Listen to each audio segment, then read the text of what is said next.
Hey there. Welcome to the family card table.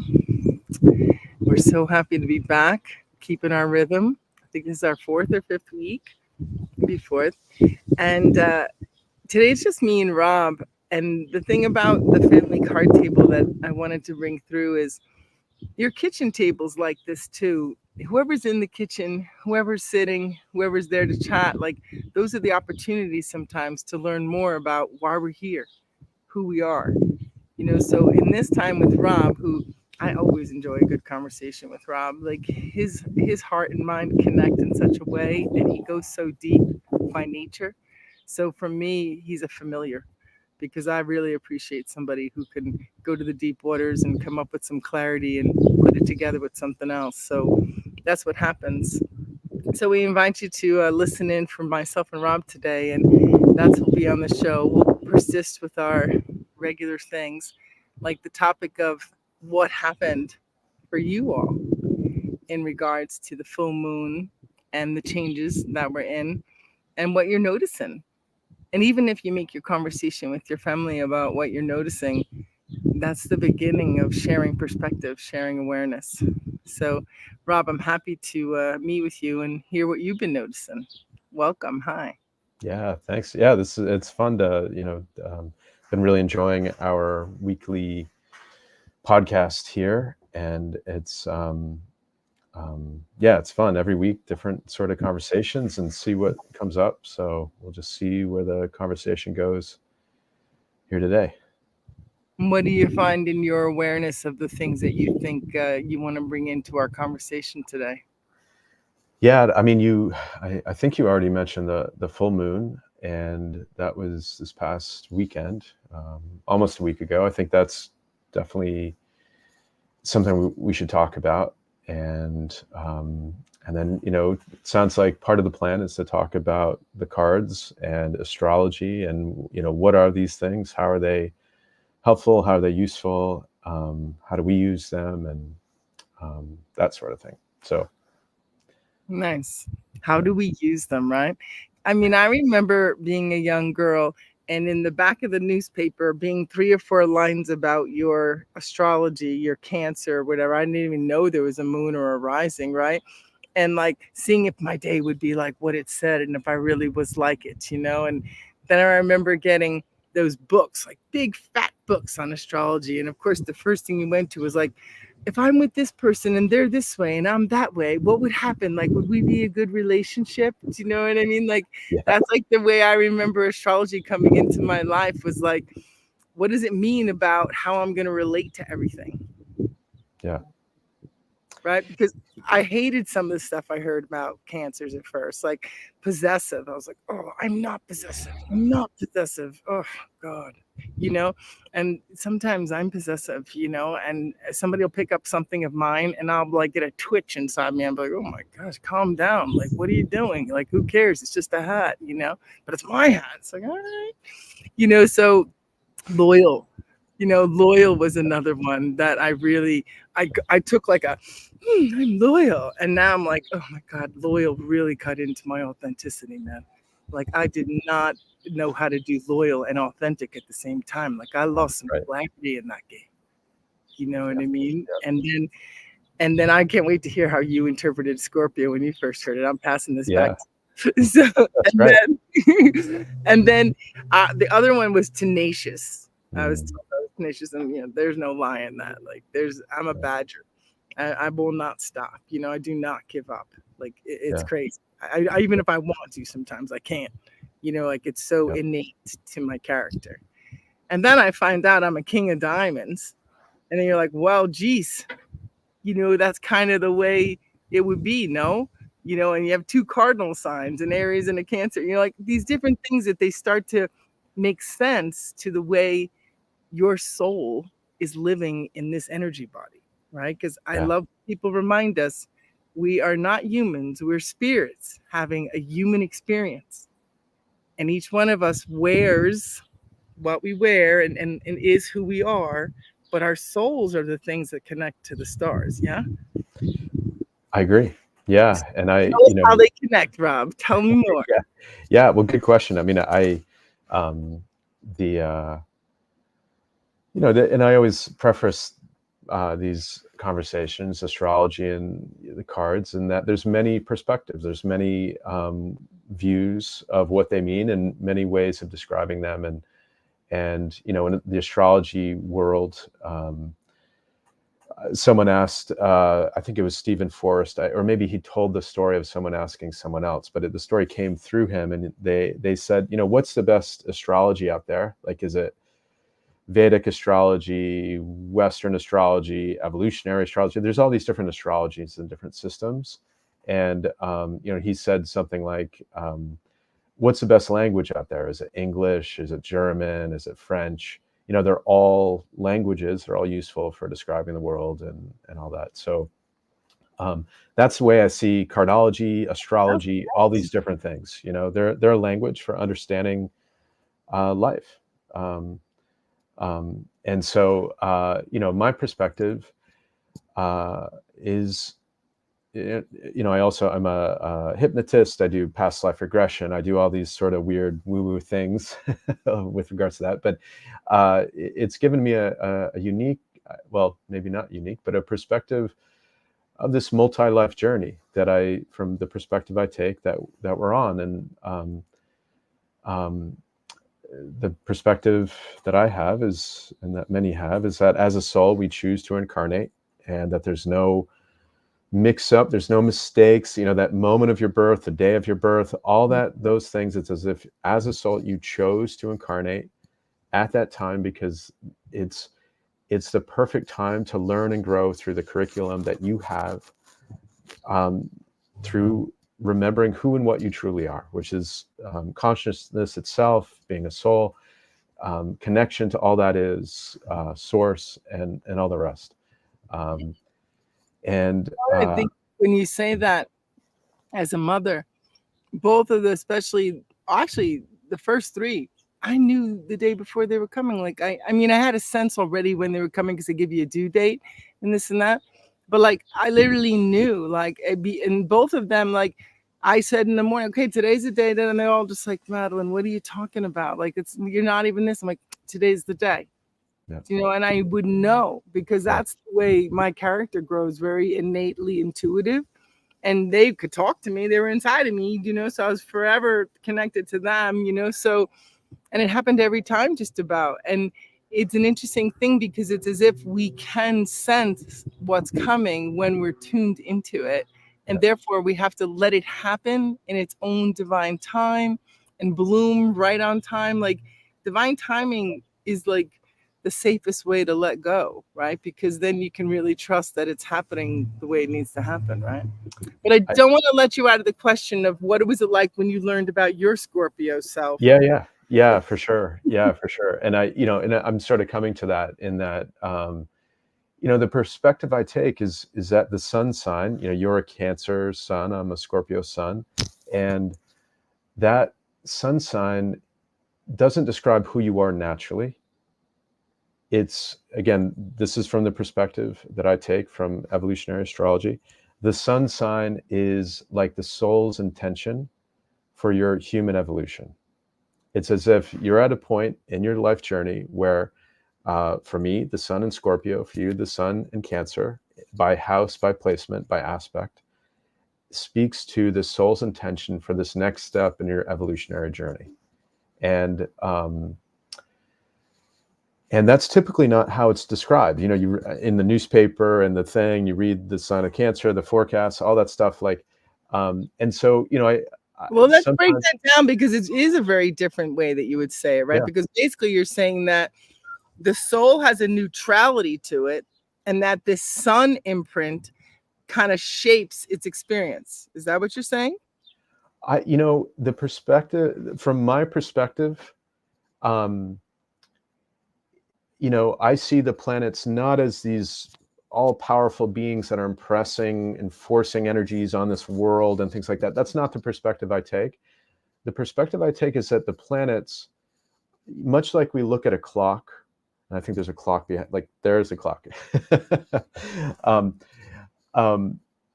Just like at a clock, we look at the clock, it tells us what time it is, If it's noon, we know like, hey, the sun is likely, it's shining, it's likely warmer out, it's time for lunch or whatever. We look at a clock. The clock isn't enforcing that on the world. It's just letting us know. It's letting us know, hey, oh, it's 10 p.m. time for bed, or whatever. Now, astrology, looking at the planets and the locations they are in the sky, to me is something very similar. It's letting us know what natural energies are occurring here in this world, in this planet, and not that these planets are necessarily enforcing those energies on them, on the world. It's more of a archetypal clock through which we can see, as above, so below. It's archetypal meanings that are pervasive above and below, and here and now. So the sun that you're born in, the sun sign, also the house of the sun, equally important as the sign of the sun and everything else. But it's as if that's the soul's intention for this human evolution. And so for me, the sun in Scorpio, this is a lifetime where there's this sort of soul intention of exploring and healing and going deep into deeper feelings, deeper wounds, deeper truths, deeper going beneath the surface. What's really, having that emotional, courageous, emotional investigation into what's really true for me in this moment, that sort of thing. So now I also don't, I just, you said something I just want to clarify again from this perspective, is that we don't come in here as blank slates. We also have good. past lifetimes. And from my perspective, and of course time can be seen as simultaneous and all that stuff, but basically your chart speaks to how you're naturally wired. And it's not the sun necessarily. The sun might be related in there, but other aspects of your chart speak to how you might be conditioned. We're all sort of, some people like sunsets, some people like sunrises. We're all sort of have these conditionings and attachments and mode of operations that we've sort of been accustomed to. So yeah, I just wanted to speak to that. But that isn't necessarily the sun. The sun is more of like, what's part of this curriculum that you're choosing to bring light to in this lifetime? And it's similar to like, the sun is also in place where it's a challenge. In that, like, if you're a Spanish 3 speaker, Groweesha, you're not going to take a Spanish 1 class. There's nothing for you to learn in Spanish 1. It's, and the sun is like that next class. It's something that is really important in this evolutionary journey of the soul. So that's the perspective that I take with the evolutionary astrology anyways. So then I'm hearing you say that our soul has a story or experiences that come with it prior, and that when we are born, we're affected not only by our sun, by our full placement. And in that full placement, there's information about your tendencies and the ways that you might create your reality. That's right. In other words, you are who you are before you were born, so to speak, but you chose when you're born because it's the perfect time that sort of speaks to the mythology of the past. It speaks to the healing of the future. It's a really magical, amazing thing when you look at whether it's astrology or the cards or anything. It's really the incredible system that really points not only to some of our challenges and hurts and wounds and things like that, but also how to move through them. And that's what the language of astrology, the language of cardology is. They're languages that are can be used to not only identify some of the challenges, but also the ways forward.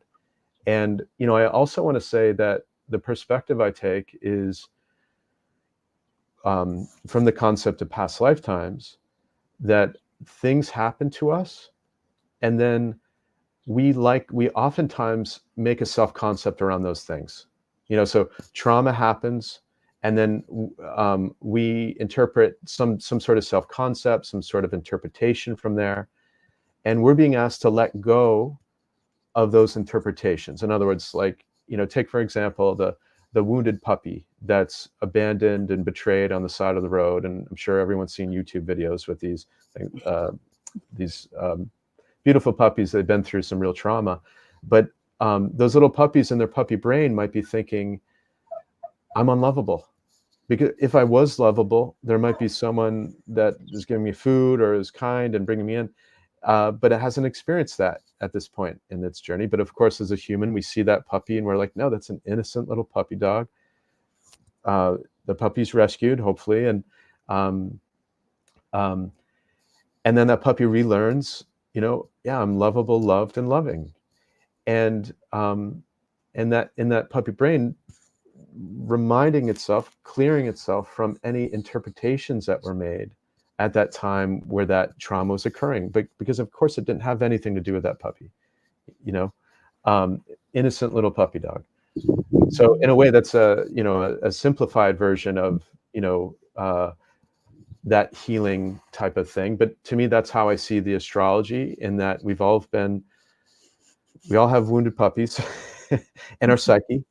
And astrology and the cardology can help suggest where that might have occurred for self-awareness, and to really clear out some of those self-concepts that we might have attached to at that moment of in those difficult times. So my dog's crying just thinking about being a wounded. That's the dog wants me to get up and go take him in the house, and I'm like, right. being neglected again. And then there's the way that, because she's crying, it means something about me, right? There's that way. Oh, right. Yeah, that's right. That's right. I know. That's the whole dynamic. We're meaning makers. That's the thing. We live in an archetypal world, and the world we see isn't the world we see is in the Course in Miracles. It talks about the world we see is not the world that God created. We're seeing it through our labels, our identification, our lens, our interpretations, and so that's a perfect example of, like, we're always making it about self, and that, I think, is a lot of where our suffering comes from. Because we're all in narcissism, because we're all still fully evolving out of the adolescent of our species, right? Like, we're all maturing as a species, right, into a higher consciousness, where, to me, judgment is like a luxury of avoidance. Like, what do we do in judging stuff? Like, you can discern where your line is and how you want to regulate yourself, but you're not here to judge it. Do you know what I mean? Like, but for some reason, that self-infliction created a lot of judgment, and then whatever we do on the inside comes out, right? Right. But you keep bringing up in my heart Carolyn Myss.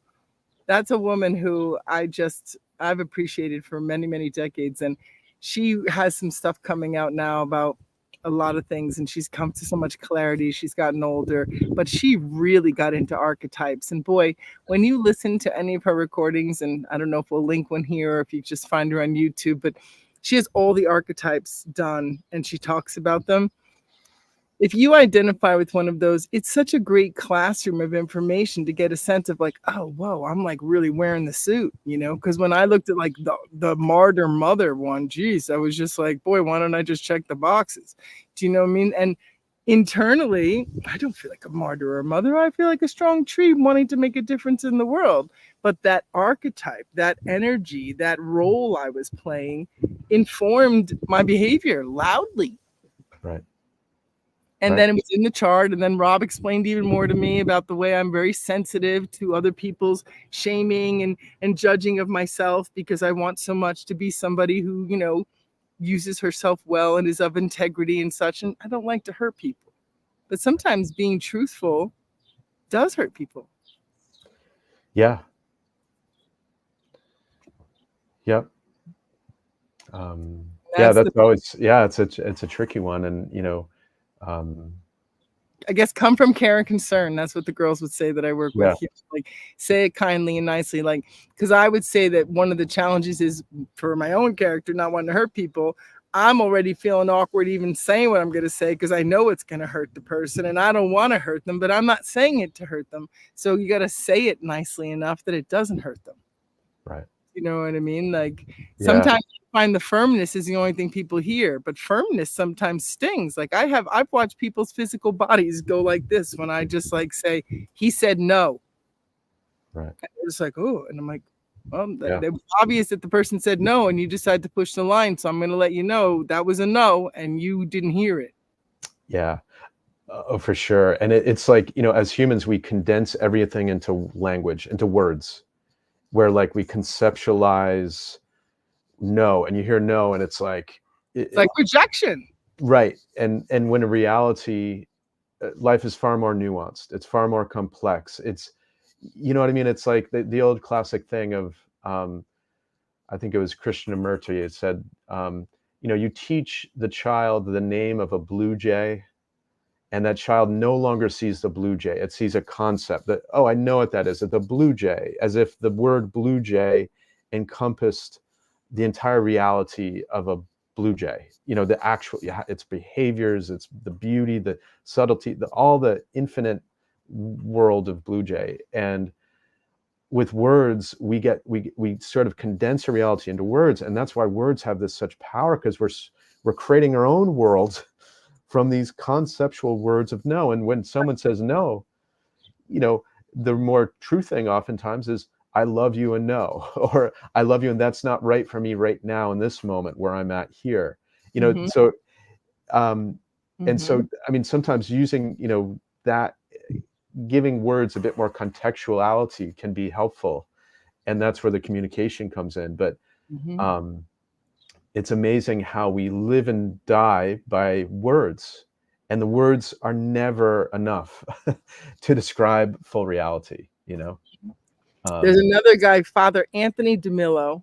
He Yeah, just big DeMille. Yeah, he's amazing. I have listened to that, I tell you, 20 times. Like Anthony DeMille. Yeah. Anthony DeMillo, if I'm doing anything in the name of your work, I'm honored. Like your clarity and your discernment and your playfulness and the way you brought it to people, he brings in those same concepts. Like if somebody never saw green and then you describe green and then people fight over what they think green is. Yeah. Like, no, green's this, no, green's that. It's like green is whatever you experience, and that's okay. Do you know what I mean? And sometimes there's no words for it. I'm finding in my verbal processing habit of trying to I get to have my feelings, so I'm going to talk about them, yada, yada, I've lost some of the clarity and the depth of my sensations because words sometimes they take away from it. Yeah. It's hard to even articulate the depth of what you can experience. I sometimes find that a look or a touch or just my hand to my heart is a more sincere response than anything I could say. Yeah. Right? Because once I say something, it's going to take away the feeling. Yeah. And that's something I'm just learning. This is what my last Saturn return really taught me, is how many of my feelings have been dulled by my trying to explain feelings. Right. And it's so funny how we're all hooked into, when they understand my feelings, then I'll be able to more fully hold them. Oh my God, Rob, I said that so many times in my life, like, yeah, I want you to understand me. Do you really understand me? And it's like, what am I talking about? Yeah. Like, I mean, indignant. Like, I want you to, do you really understand? Like, what? Like, it's like, you want me to have your poop? Like, you pooped. Okay, I get it. And it's just like, do you know what I went through to have that poop? It's like, you pooped. You know what I mean? Like, totally. I mean, I know it's, I don't mean to be crude, but I mean to be basic, that it's like, it's my own creation and I need to make peace with it and I need to stand in it and light it and be it. And whether you get it or not should not change whether I do this or not. Exactly. Yeah. And if it does change, then we're not okay. That's the toxic family, as far as I'm concerned. The one that everybody likes to joke and bond about, that's the one that does that. Yep. They don't stand in their own righteousness and clarity. They stand in like bends and arrows and question marks, whether or not somebody likes them. And like, you don't see any trees standing like that. Right. That's right. Unless they're in a storm and they fall over and then someone told them. But most of the trees do their best to keep themselves steady in their own spot. That's right.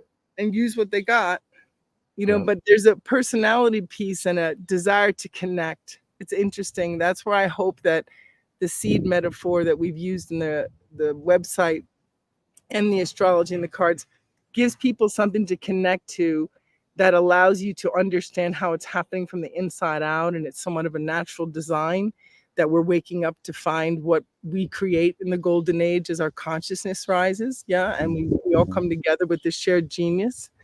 So that's what's actually happening. And that's what we're connected to. There's a wholeness to our inner selves and our outer selves. But as long as we're fragmented in these concepts, it's really hard to taste it. Yeah. Yeah. No, and beautifully said. And just a quick side note regarding the website. And for those interested, there is a free, I guess, intro package. I guess I forgot exactly what we're calling it. We're calling the seedling package. And for those interested, you can get free information on your birth card and a free preview of a report and things like that. So for those interested, sign up on our subscribers as a subscriber on our website. And we also offer 4 packages in total. The free one is the first one, and then there's 3 others of more dynamic information regarding that are personalized to you, with some other cool things like guided meditations by Groweesha and myself, and what is there? There's all sorts of things. I think we should talk some about this because talk about that. I would love to, because this is our promotion for what's growing underneath, right? Because as Rob said, he wants to get to the depth of what's going on and help, and my astrology in line. Like, we were meant to meet each other, right? This was no accident that Rob and I are sitting here right now, right? So we're aware of that. So we brought together, and then who knew how much of a genius Donna and Gina were and what they were bringing, but universe conspired. My intuition was the lead, but everybody came together with these concepts, and we're growing it like you're a seed of possibilities, like a seed of what you were kind of, brought into the energies of. And then from that seed, you get information. And then as that sapling, you learn more about how you're going to interact with your environment. And then as that adult tree, you're in relationships and you're accountable and responsible, and you got to make peace with what your part is. And then as an ancient tree, you're learning how to use this with your family. Right? Because that's the whole thing, is what can we use to get over ourselves? Because I've listened to people talk about themselves, and God knows I've talked about my own self forever. And it's like, it's like you only get so far, so it's not really where it's at. It's really more like, what's the alchemy? What's the third energy? Like, I can't wait to see what the family card table's mission fully is, because I more just said yes to what I know I need to do to share more about what I understand. Somebody gave me such a kind reflection today and said that when I walk into a room, I walk into the room like I'm the smartest person there. And I thought at first, I was like, oh, that's so cocky. That's obnoxious. I had my own little self-judgment for a second. And then I said, well, I do feel like that. But the reason I feel like that is because of my relationship to nature and the elements and the way I've been with people. Like, I don't know that I feel smart about you, but I know her. Yeah. Like, I know I can handle whatever's going to happen. Right. And to me, if I can inspire that in more people, heck, that's a good day in the woods, man. Yeah. Yeah. Like, I got me. I'm not going to ask you to carry me. I'm not going to make you responsible for my feelings. I'm not going to put you down because I feel insecure. All things I did before, but I matured. Right. Yeah. But they say self-knowledge is king, or there's some saying. Yeah. Know thyself. Know thyself. Right. Yeah. Right. Like the Greek Delphi. And the thing is, because yourself is an experience of these energies and how you respond. I remember watching the twins, because I was such a different level of consciousness when I mothered them.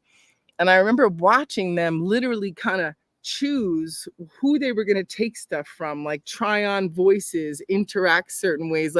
Their environment was reflecting them, and they were consciously or unconsciously choosing which ones they felt comfortable with. And then when I learned them now in their astrology, again, I was like, boy, look at how the Gemini one went so much like the Gemini, and the Cancer one went so much like the Cancer rising. They have two different risings, and just the little variations there were in them. But I noticed and wrote in my journal at the time, golly, it's like we just get to pick from what's around us what we're going to grow. Until we know more about who we really are, we just kind of imitate like monkeys. Yeah. Yeah. Reminds me of another Self-awareness. quote by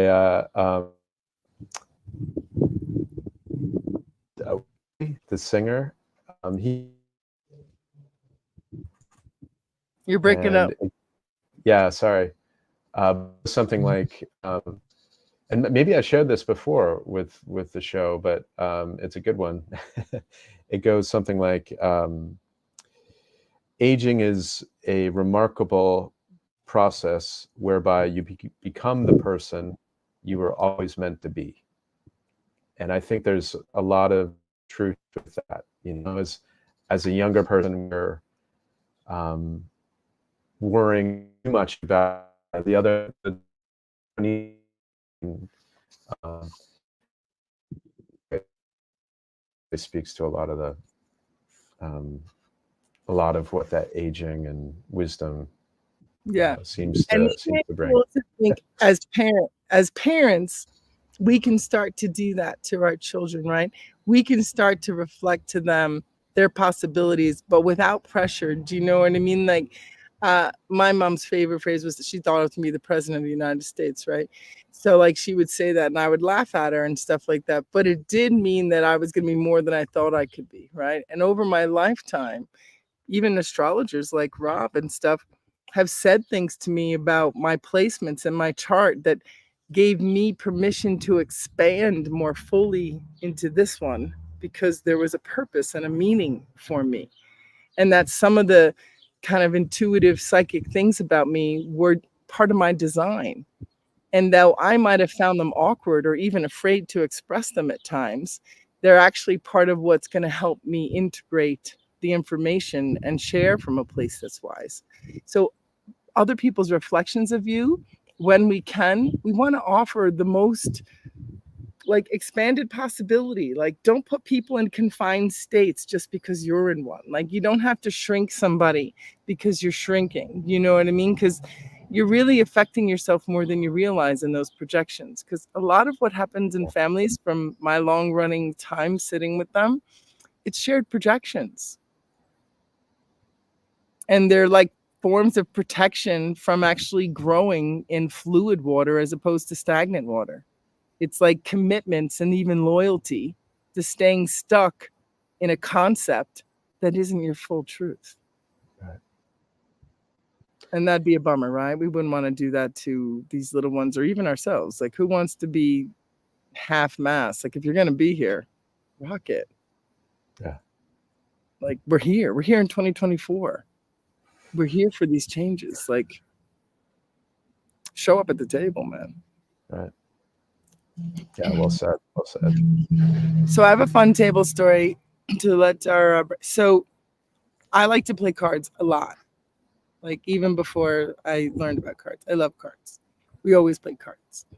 And in my family, the card game, just like family game night, can get intense, right? Because who's going to win and who's got this and that and all the pressure to this and that. And I would buy right in. I'd bet in the game, my parts play that part too. And it would take away from the kind of closeness that I wanted to feel with my family. And that was one of the things we did. So at first we called it mom's cards, and then it was like vulnerability cards. But anyways, the way we play cards is we love the game May I. It's like a rummy base. And when you get an extra card, you usually have to pay to the pot.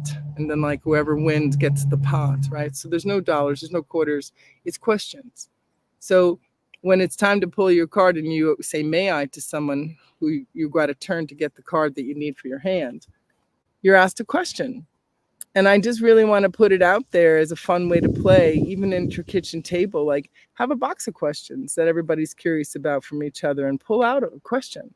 Maybe we'll put up on our free things just some questions, because they gave me a really good one the other day. They asked me what my thoughts were about death. And usually I'm making the question, so I have some answers already prepared. I was like, oh man, what are my thoughts about death? And my reflection was that in death, everything is there. Like nothing goes away. It's just different. And that's the same thing that happens with life. Nothing's actually leaves. We're just not there anymore. We're here. And that's like, so we don't die per se, we recycle, if you will. And that's why I love this evolutionary piece that Rob brings in, because it's like affirmation to this sensation that I always feel that it's like, we're always still going to be connected somehow. I may not be wearing this character, but I'm still going to experience something of the wholeness that I know I'm part of. And I haven't found the people or the things that died to go away, because they stay alive in your heart. They stay alive in who you became. They stay alive in everything. Like last year's garden is still in my heart, even though this year's garden is off the charts. It's like they're all great. So, but yeah, I think it's an interesting thing to consider your archetype, because that's definitely like the frame of why you are who you are and what you're doing, what you're wearing. And I think it's important to recognize that as you learn your card, you might find the tendency for certain cards to be certain archetypes. Do you know what I mean by that, Rob? Mm-hmm. Mm-hmm. So Rob, what made you go from the cards to astrology, or astrology to the cards? Like, how did that marriage or understanding happen for you? Yeah, I mean, astrology came around first, but in 2019, a good friend of mine introduced me to the cards, and initially I was just like, "What the heck is this thing?" I mean, I really, it's funny because we laugh about it now, but I didn't take it very seriously, and then, boy, oh boy, did it change. Start looking into it, and it's unbelievable. It's really, it's pretty wild. It's pretty wild. It really, it's to the point now where, obviously I'm an astrologer, an evolutionary astrologer, and I use cardology in every session in terms of course, a person's birth card, but I think and at some point we'll be talking about this in the shows, of looking at the time series of the cardology for one's year, for one's week or month or whatever it is. Cardology speaks to a lot of the energies we're going to move through, and it doesn't speak to what's going to happen in life. It speaks more to the types of questions you might have to navigate. So to me, it's a really helpful way to practice self-inquiry, practice self-awareness, practice all those intangibles that I think are, part of what this existence is all about. So yeah, cardology is just a tremendous tool that everyone can benefit from, whether it's understanding the family dynamics, family systems, your own life, what's ahead, these types of things, and understanding the past. It's just really, it's fascinating and beautiful. Yeah. I'd be curious to ask the listeners, and these many things you go back to, whatever, what would you want to know?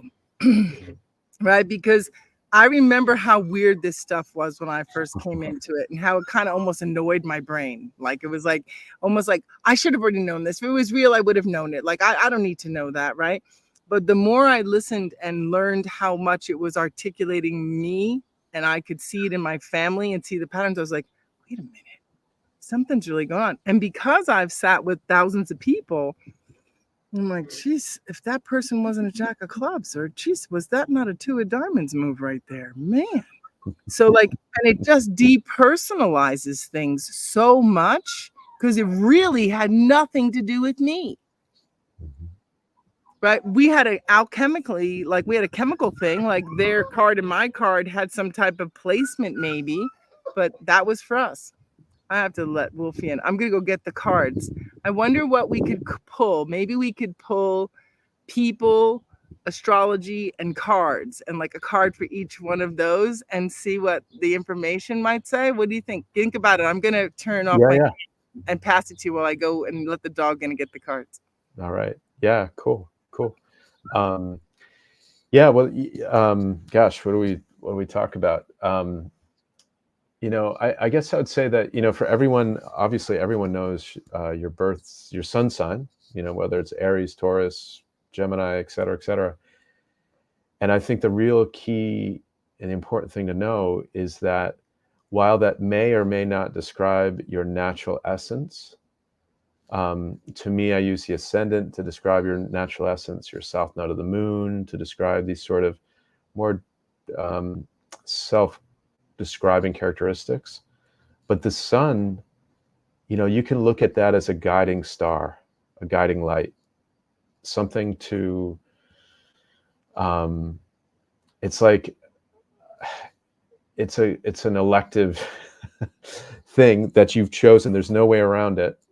Your life will likely revolve around learning and growing and embracing that type of energy.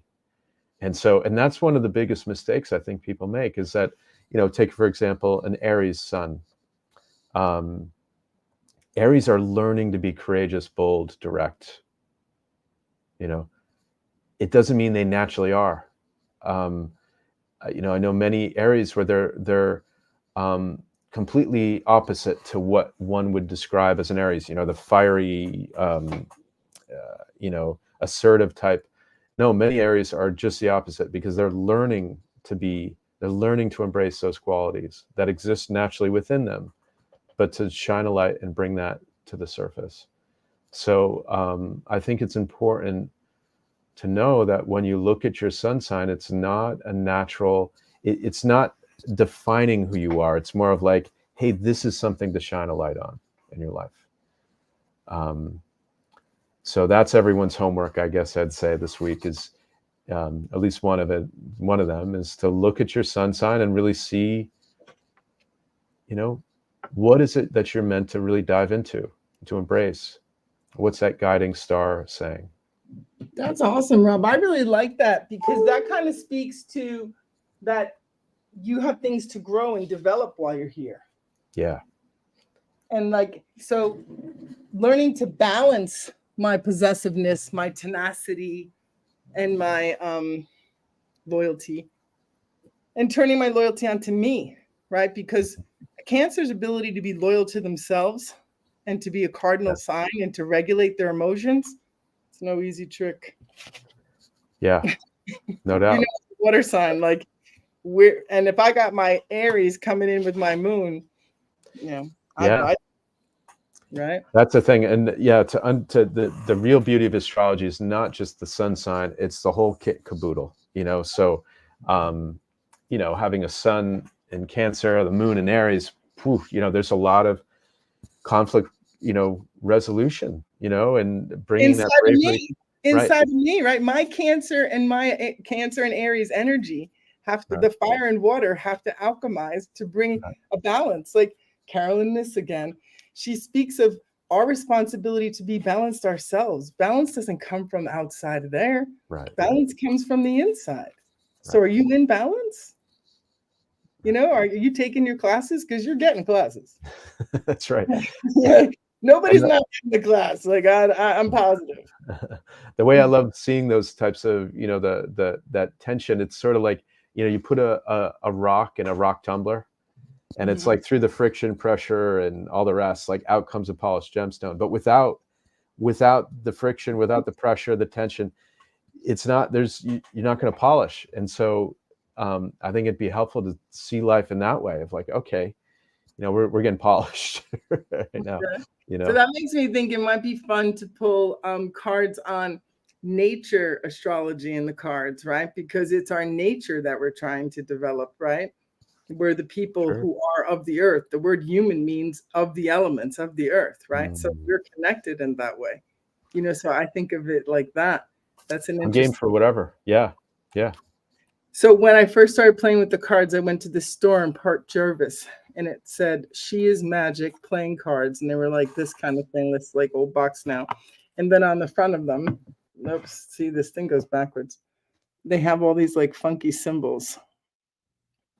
So they're the ones that I use when I'm like, what do the cards say? Like, they're not necessarily cards I play with. They're cards that I pull with because they said they're magic. So I believe in magic, what the heck, you might as well. So I wonder, there was something else you said I wanted to touch on before the cards. I could be fully focused in them.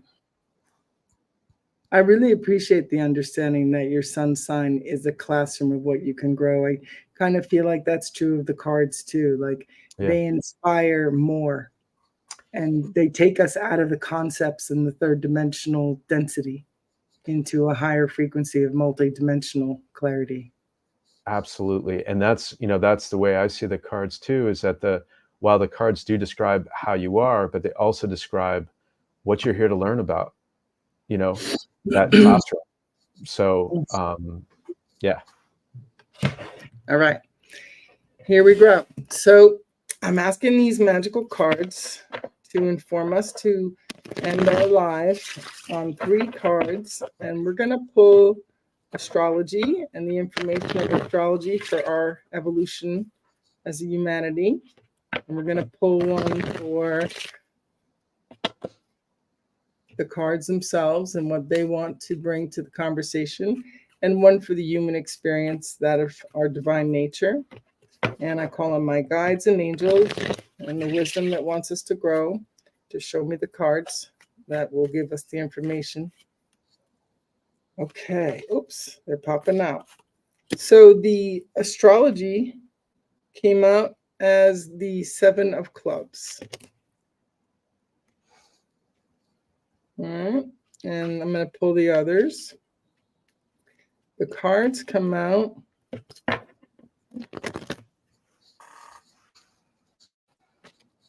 Let me do it like this. As a 7 of hearts. And now our human experience, that's so fascinating, us in 7s. I tell you, that's the road to heaven. When you can make peace with what's beneath and align it to something you believe, you grow the bridge to the next level of your possibilities. So I love that they're 7s. Let's see what it is that we bring in our human experience. Jack of Hearts.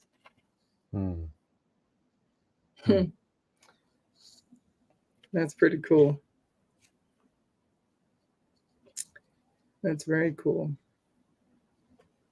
I guess for me, the astrology is like around learning to speak the reality of who you are and not shaming or blaming what you are, right? When you learn about your chart and the way you came in, the way I did with Rob and others, I just couldn't even think about thinking that I was doing it wrong anymore. If anything, I felt more accountable to the responsibility of what I say. But what do you think, the 7 of clubs in astrology? What comes up for you, Rob? And so in the way that you did that, it just for clarification, it's like the 7 of clubs represents, what sort of theme related to astrology might that relate to?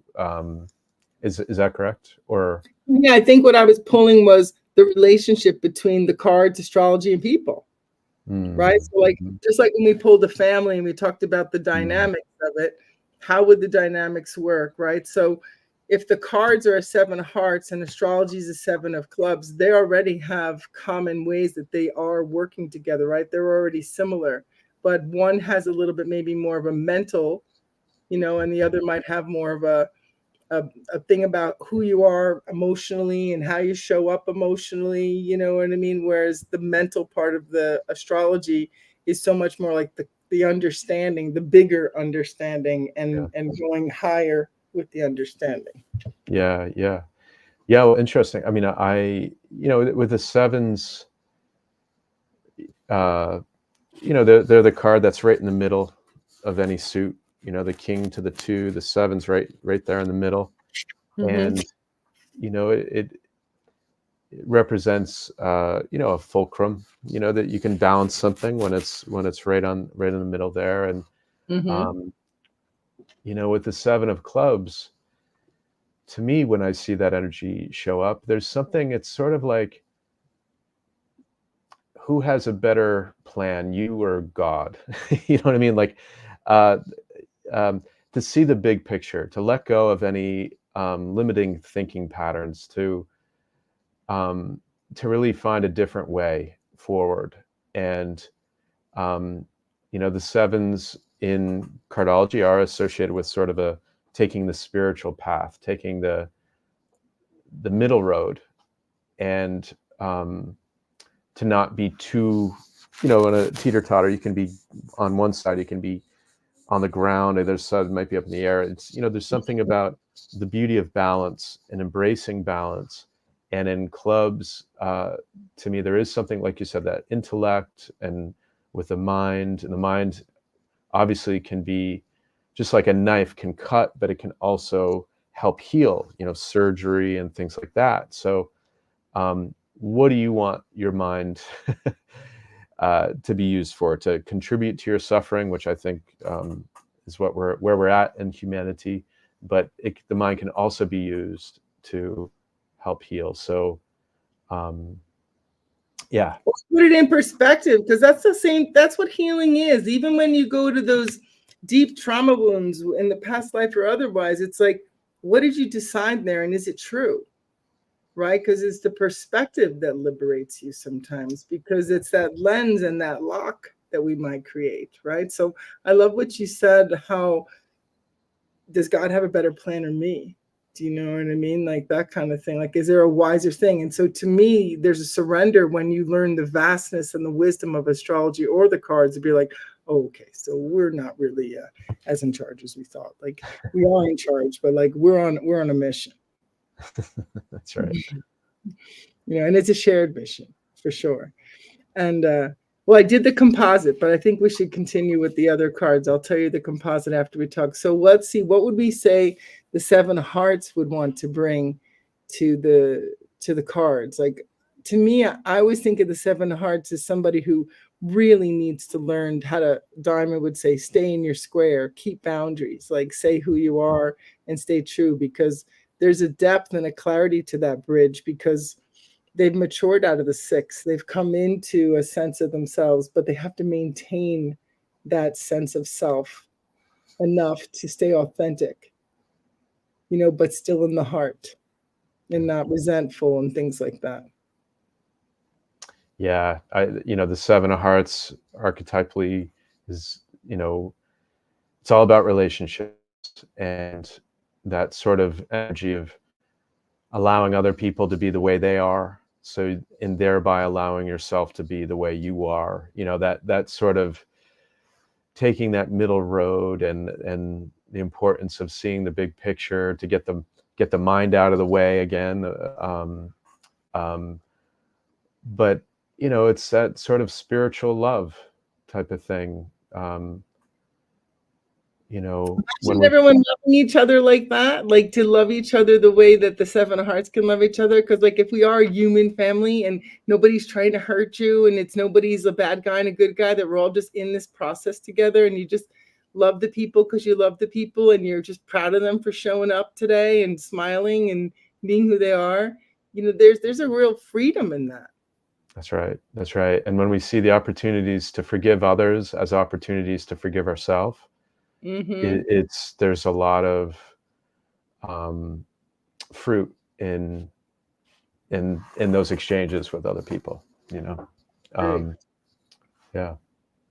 And then the fun one I think is so great. The Jack of Hearts is the humans, the us, and that's the Christ consciousness. I mean, I'm exposed to everything because I like to listen to stuff. So there's another show I've been watching, The Chosen, which is a story of the Bible. And they're really doing a beautiful job in recording the experiences in a way that's very palpable, because they really show the relationships between the disciples and him. And you get the message more and more that his reason for being was to not split us, to recognize that everything has the value and everything is that of God, and that some of the religions and the righteousness or the indulgence that was coming at his time had lost sight of that, and they were holding the rules more sacred than the Christ, the divinity in Rob, like the divinity in everyone that I meet.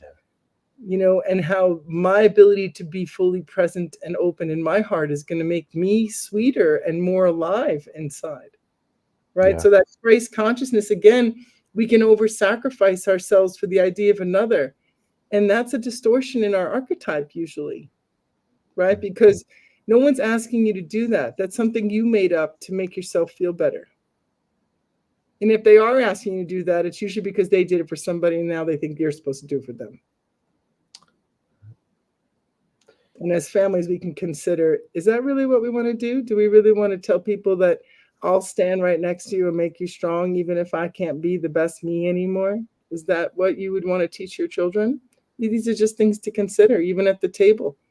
Like, how important is it that everybody be able to take care of themselves?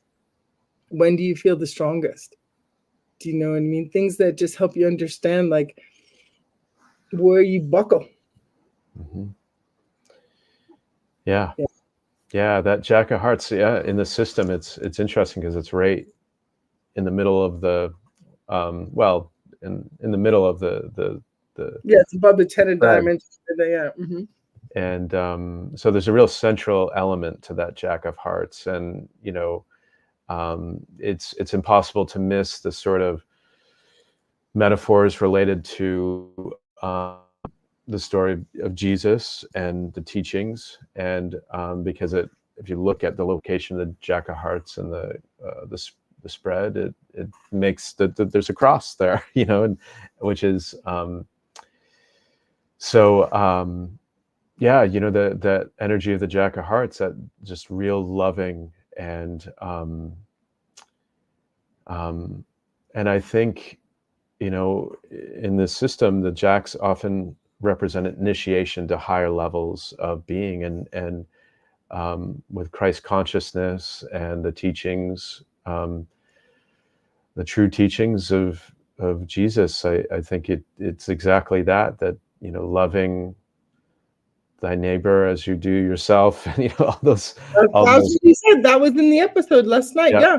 I'm Okay. just finishing the last one. And he's like, are you truly, saying to the Sanhedrins, like, are you really taking care of your neighbors like they're you and stuff like that, And then one of the women is starting to sense that he's going to pass, and it's someone who loves him dearly.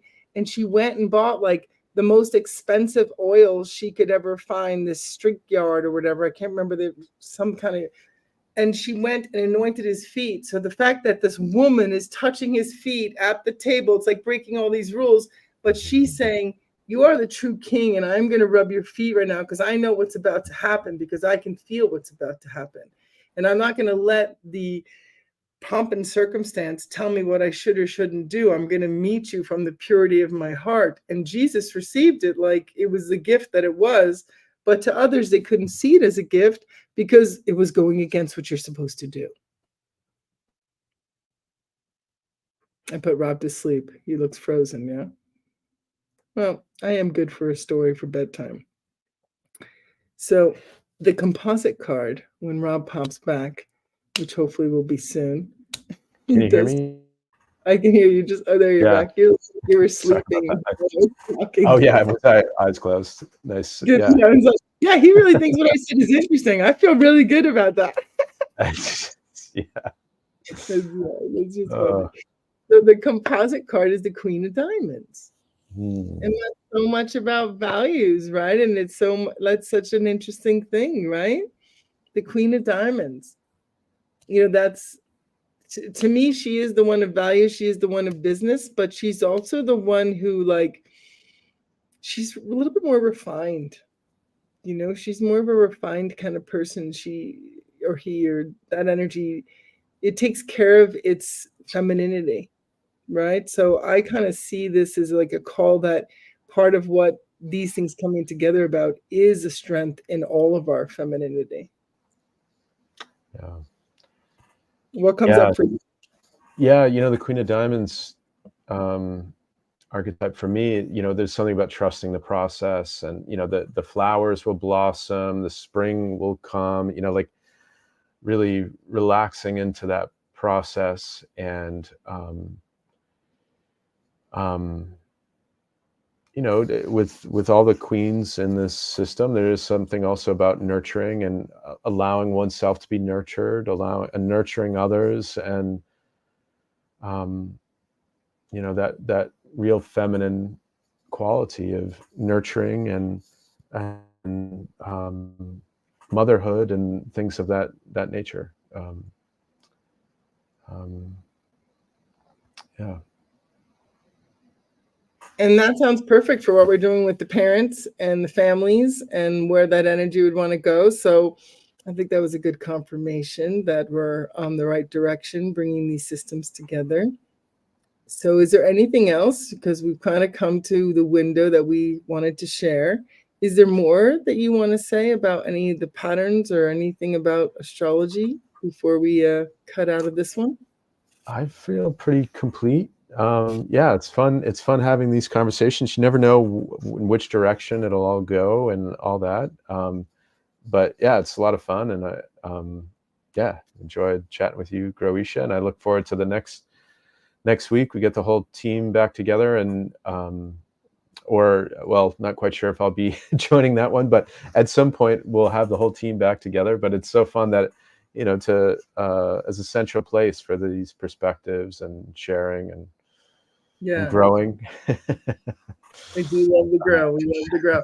And next week it'll be Donna and Gina who do the show, and they'll come in with a topic as well. And then we'll come back with we'll give you some regular topics. We're going to be more deliberate about what it is that's happening here, so it's easier to follow. But if you've listened and you clicked, subscribe too, because it'll help it grow, and tell people, because it's just information we want to bring to you in a real reasonable way to help you understand what might be happening as these awarenesses come up in us. And what information, if you had it, might make it easier to digest and let go and accept. Because some things you're not going to change, but you can learn to accept them and make them part of you, and then grow different and not blame someone else, right? Like that little puppy, no one loves me, no one loves me. Yeah. And if you did think no one loved you, try to remember that you are loved too. We're all part of that Jack of Hearts, right? We all are of that loving frequency. So be careful what you're saying to yourself. Be careful, because that's under the table stuff too. We want to keep everything on the table at the family card table. And if you're talking smack to you under the table, that's affecting everything on the table too. So all I ask you to speak to yourselves as you're valuable and you're important, because it takes a village, it takes a forest. We're all in this together, however you want to say it. Your ability to bring the best version of you holds us all up. Right on. So that's my wrap up for today. Well, thank you, everybody. Enjoy the listen, and we'll see you soon. All right. See you next time.